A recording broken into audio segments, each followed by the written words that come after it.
जे विलगीकरणाची चर्चा झाली, ती कुटुंब म्हणून एकत्र आल्यानंतर पुढे का जात नाही? 12 तारखेला विलिनीकरणासंदर्भात आदरणीय अजितदादा हे आपली भूमिका स्पष्ट करणार होते, असं अनेक लोकांकडून आम्हालाही कळलं.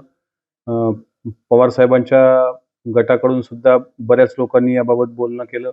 आता स्वतः कसं आहे, की सुप्रियाताई ह्या दादांच्या बहीण आहेत लहान आणि आता त्या या घडीला मला असं वाटते 2 प्रसंग या फेब्रुवारी महिन्यात होणार होते.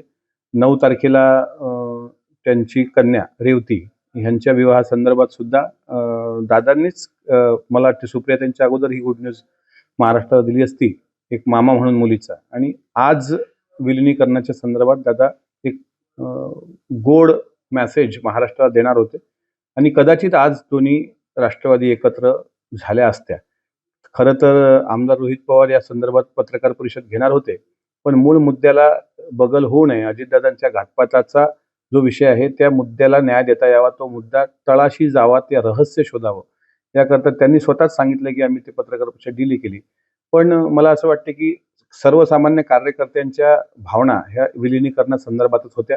माझ्या माहितीप्रमाणे कोणाचा विरोध असण्याचं कारण नव्हतं त्या गोष्टीला. आणि जर कोणी विरोध केला असेल तर ती विरोध करणारी लोक कोण आहेत त्याबद्दल मी तर काही अजून मला ते माहीत नाही. ज्या दिवशी महाराष्ट्राला माहीत पडेल त्या दिवशी महाराष्ट्र त्याबाबत त्यांना प्रश्न विचारणार.